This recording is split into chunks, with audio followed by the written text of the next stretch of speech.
Hi everyone, आप सभी का और एक नए वीडियो में स्वागत है। तो दोस्तों, अगर आप भी एक अकाउंटेंट हैं या फिर अकाउंटेंट बनने का तैयारी कर रहे हैं तो आज का वीडियो आप सभी के लिए बहुत ही ज़्यादा इंपॉर्टेंट होने वाला है। देखिए दोस्तों, आज की इस वीडियो में आपको बताने वाला हूँ कि आखिर जो फाइनेंशियल ईयर जब क्लोज होता है, यानी कि जब मार्च का मंथ होता है, जैसे कि अभी चल रहा है, ठीक है। तो इस टाइम पे हमें क्या क्या चीज़ें जो है अच्छे से चेक करनी होती है, क्योंकि देखिए जब फाइनेंशियल ईयर क्लोज होता है उस टाइम ढेर सारे काम होते हैं, ठीक है। तो उसमें से क्या क्या काम होते हैं और पर्सनली मैं क्या क्या काम करता हूँ अपने कंपनी में, ठीक है, तो वो सब आप सभी को आज के जो है इस वीडियो में बताने वाला हूँ। आप लोग ध्यान से देखिएगा वीडियो को, स्टेप बाय स्टेप मैं बता रहा हूँ आपको। देखिए, सबसे पहले है देखिए, जैसे कि आपने बहुत सारे गुड्स परचेज किए होंगे या फिर आपने बहुत सारे सर्विसेज परचेज किए होंगे, तो उन सब का देखिए परचेज का जो बिल है ना, आपके पास फाइल्ड होना जरूरी है, यानी कि आपके पास फिजिकल कॉपी होना जरूरी है, ठीक है।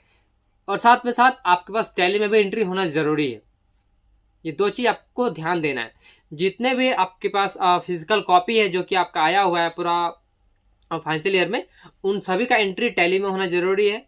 और साथ के साथ आपके पास फिजिकल कॉपी भी होना कंपलसरी है। तो उसके लिए एक सेपरेट सा फाइल बना के रखें, परचेज फाइल नाम से। उसके अंदर जितने भी आपके परचेज बिल्स हैं, जैसे कि गुड्स का हो गया या फिर सर्विसेज का हो गया, तो सबका आप डाल सकते हैं। अब देखिए, यहाँ पर एक चीज आता है कि आखिर सर्विसेज का बिल को हम लोग एक तरह से, देखिए सर्विस का जो केस होता है वो हमारे लिए एक तरह से खर्चा हो जाता है, ठीक है। बात को समझिए आप लोग। जैसे हम लोग कहीं से सर्विस लिए, ठीक है, तो सर्विस जैसे कि हम लोगों ने किसी भी तरह का रेंट पे किया, ठीक है, या फिर हमने किसी भी कंसल्टेंसी के लिए हमने पेमेंट किया हुआ है, वैसे हमने ट्रांसपोर्टेशन के लिए पेमेंट किया हुआ है, तो कहीं ना कहीं एक तरह से हमारे लिए वो खर्चा हो गया। तो उसे हम लोग परचेस में फाइल नहीं करेंगे, उस बिल को हम लोग फाइल करेंगे एक्सपेंसेस फाइल में। कौन से बिल्स को? तो परचेज सर्विस, जितने भी तरह का सर्विस आपने लिया हुआ है उन सभी को आपको फाइल करना एक्सपेंसेस वाले फाइल में। समझ गए? अगर आप परचेज गुड्स किए हुए हैं यानी कि रीसेल के लिए, उसे बोलते हैं परचेस गुड्स का बिल।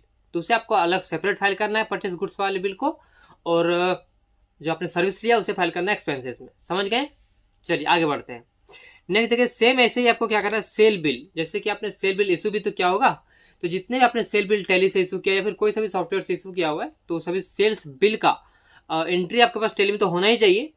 साथ के साथ आपके पास फिजिकल कॉपी भी होना कंपलसरी है। आपको उसका भी एक सेपरेट सा फाइल बना के रख सकते हैं, सेल इनवॉइस नाम से। वहां पर ओनली आपको सेल बिल जितने भी ये सीरियल वाइज आपको करके रखने हैं वहां पे, ठीक है।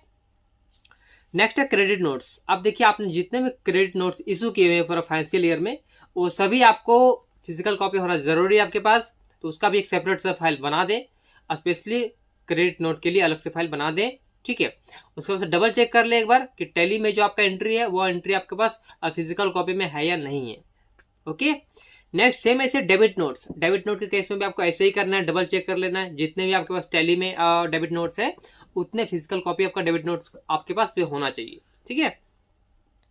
अब नेक्स्ट यहाँ पे एक्सपेंसेस, जैसे कि मैंने आपको पीछे बताया, जितने भी आपने एक्सपेंस किए हुए हैं वो सभी का आपके पास वाउचर होने चाहिए, आपके पास उनका इनवॉइस होना चाहिए। और ये चीज आपका टैली से मैच होना चाहिए, यानी कि आपके अगर वाउचर आया हुआ है तो उस वाउचर का एंट्री टैली में होना कंपलसरी है, और जो टैली में एंट्री हुआ है उसका वाउचर आपके पास होना कंपलसरी है। ओके। नेक्स्ट, अब देखिए बहुत बार क्या होता है, हम लोग कैश से जब पेमेंट करते हैं तो हमारा बैलेंस नेगेटिव में चला जाता है। तो आपको इस बात का भी ध्यान में रखना है कि टैली में कभी भी बैलेंस नेगेटिव में नहीं जाना चाहिए, क्योंकि देखिए आपके पास पैसा है ही नहीं तो आप खर्चा कैसे कर सकते हैं, है ना, गलत हो गया ना वो। तो इस बात को आपको ध्यान में देना है और टैली के अंदर जाके चेक करना है, ठीक है। जैसे कि सिंपल देखिए आप कैसे चेक कर सकते हैं, गेटवे ऑफ टैली में रहेंगे, फिर आपको प्रेस करना है DAL यानी कि डिस्प्ले अकाउंट लेजर। आपको प्रेस करना वहां पर कैश, कैश को सिलेक्ट करेंगे। उसके बाद से चेंज करेंगे फाइनेंशियल पीरियड, यानी कब से कब तक आपको चाहिए। तो सिंपली आप क्या करें, अप्रैल 24 से लेकर मार्च 25 तक का कर दीजिए, ठीक है। उसके बाद से आपको F12 प्रेस करना है, F12। उसके बाद से आपको जाना है वहां पे शो रनिंग बैलेंस में, यस करेंगे। उसके बाद आपको दिख जाएगा पूरा लिस्ट आपका, ठीक है। अब जहां पर आपका रेड है ना, रेड का मतलब वो नेगेटिव में आया हुआ है, तो रेड वहां पर नहीं आना चाहिए, उसको आपको करेक्ट करना पड़ेगा। ओके। नेक्स्ट यहाँ पे बैंक अकाउंट स्टेटमेंट। अब देखिए, जैसे कि हम लोग प्रत्येक मंथ क्या करते हैं, बैंक स्टेटमेंट को जो है मैच करते हैं टैली के साथ, है ना। तो ये चीज देखिए, आपका जो आपने टैली में एंट्री किया बैंक स्टेटमेंट का, वो वाला एंट्री, उसके बाद आपका जो आपके पास जो है बैंक अकाउंट का स्टेटमेंट है उसका एंट्री, दोनों का ओपनिंग बैलेंस क्लोजिंग बैलेंस दोनों जो है मैच होना चाहिए। इस बात को भी आपके ध्यान में रखना है, ठीक है। और ये प्रत्येक मंथ का होना चाहिए, ये भी आपको क्लियर रखना है। अब देखिए नेक्स्ट यहाँ पे टीडीएस का ऑल रिसिप्ट्स, जैसे कि हम लोग देखिए कई बार क्या करते हैं, बहुत सारे अपने सप्लायर का जो है टीडीएस को डिडक्ट करते हैं। तो जितने भी आप टीडीएस को डिडक्ट करेंगे सबका रिसिप्ट आपके पास होना चाहिए, क्योंकि आपने टीडीएस को गवर्नमेंट को पे किया है ना, तो उसका रिसिप्ट कहाँ पर है। तो उसका जब टीडीएस गवर्नमेंट को पे करते हैं उस टाइम हमें रिसिप्ट मिलता है, उस रिसिप्ट को आपको संभाल के रखना है, एक फाइल उसका अलग से बना लीजिए टीडीएस नाम से, उसमें आपको उसको फाइल करके रखना है, ओके। और वो सब एंट्री आपको टैली में भी होना चाहिए, ये भी ध्यान रखें। जितने मैं आपको बता रहा हूँ सारा का फिजिकल कॉपी आपके पास होना चाहिए, और टीडीएस का जो है या फिर कोई सा भी एंट्री हो टैली में भी होना चाहिए। नेक्स्ट है पीटी, पीटी यानी कि प्रोफेशनल टैक्स। अब देखिए जितने प्रोफेशनल टैक्स आप डिडक्ट करते हैं एम्प्लॉय से, तो उसका भी आपके पास रिसिप्ट होना चाहिए कि आपने इतना रुपए डिडक्ट किया हुआ है इस मंथ, तो वह भी आपका एंट्री टैली से होना चाहिए, मैच होना चाहिए, और आपके पास फिजिकल कॉपी भी होना चाहिए। नेक्स्ट है सस्पेंस एंट्री। अब देखिए सब बहुत बार होता है जब हम लोग बैंक स्टेटमेंट का एंट्री करते हैं तो उसमें हमें बहुत सारे बैलेंस का पता नहीं चलता है कि ये बैलेंस हमें कहाँ से रिसीव हुआ या फिर हमने किसी को पेमेंट किया हुआ है, क्लियर नहीं होता है उस टाइम। तो हम लोग क्या करते हैं, टेम्पररी बेसिस पे सस्पेंस अकाउंट में डाल देते हैं। तो जब ईयर क्लोज होगा उस टाइम आपको सस्पेंस एंट्री जो है आपका अच्छे से पता करके उसको क्लियर कर देना है, यानी कि at the end of the month, ठीक है। जैसे कि मार्च के महीने में आपको सस्पेंस एंट्री में कुछ भी नहीं रखना है, सब कुछ हटा देना है, जो भी उसका एग्जैक्ट वहां पे डाल देना है, ठीक है।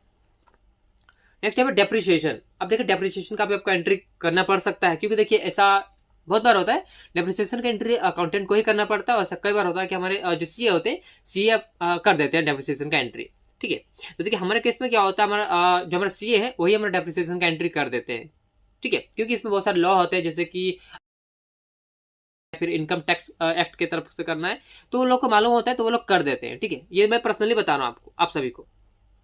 अब देखिए नेक्स्ट है क्लोजिंग स्टॉक। अब देखिए आपके पास जितने भी स्टॉक्स है, जैसे कि आपके पास जो फिजिकल स्टॉक है और जो टैली में स्टॉक से हो रहा है, दोनों को एक बार मैच कर लीजिए तो आपके लिए बहुत ही अच्छा रहेगा। नहीं तो आपका नेक्स्ट फाइनेंशियल ईयर जब आएगा तो वहाँ पर आपको स्टॉक मिलाने में बहुत ज़्यादा दिक्कत आ जाएगा। इसके लिए आप एक काम कर सकते हैं, अपने टैली का जो स्टॉक है उसका प्रिंट आउट लीजिए, उसके बाद से जो आपका फिजिकल स्टॉक है वहाँ पर जाकर डबल चेक करिए कि आपका जो स्टॉक आपको टैली में मैच हो रहा है वही स्टॉक आपका फिजिकल में हो रहा है या नहीं हो रहा है। अगर किसी भी तरह का डिफरेंस है तो उसको एडजस्ट करके खत्म करिए मार्च के महीने में, ओके। नेक्स्ट है पेबल एंट्रीज। अब देखिए जितने पेबल एंट्रीज होते हैं वो सबको आपको एंट्री करना होता है मार्च के मंथ में, ठीक है। अब देखिए पेबल इंटरेस्ट क्या होता है, जैसे कि सपोज करिए मार्च का महीना चल रहा है, ठीक है। तो अभी हम मार्च का सैलरी कब देंगे, तो बहुत सारी कंपनी क्या करती है मार्च का सैलरी मार्च में ही 31 मार्च को दे देती है, ठीक है। बट ऐसा बहुत सारा कंपनी में होता है कि मार्च में नहीं देती, वो देती है अप्रैल महीने में। तो इसे बोलते हैं पेबल इंटरेस्ट, यानी कि मार्च के महीने में आपको बुक कर देना, जैसे कि सैलरी आपको जो पेमेंट करना है ना अप्रैल महीने में, तो उसका आपको मार्च के महीने में बुक करके रख देना टैली में कि इतना रुपये हमारा इस फाइनेंशियल ईयर में खर्चा है, ठीक है, जिसे हम अगले मंथ पे करेंगे, जैसे कि अप्रैल में पे करेंगे। तो सभी जितने भी आपके पेबल्स हो गए, जैसे कि रेंट का हो गया, टीडीएस हो गया, या फिर सैलरी हो गया, वेजेस हो गया, तो ये सभी आपको पेबल एंट्रीज को बुक करना होता है मार्च के महीने में ही, आपको बैलेंस शीट में ही शो करना पड़ेगा, ठीक है। नेक्स्ट है सेम उसका अपोजिट रिसीवेबल एंट्रीज, जैसे कि आपको कुछ रिसीव होना है, जैसे आपको रेंट रिसीव होने वाला है, आपको टीडीएस रिसीव होने वाला है, तो सब भी आपको जो है मार्च के महीने में ही डाल देना, एंट्री कर देना, जनरल एंट्री पास कर देना है, एक तरह से एडजस्टमेंट एंट्री पास कर देंगे, उससे आपका बैलेंस शीट में इसका इंपैक्ट पड़ेगा, ठीक है।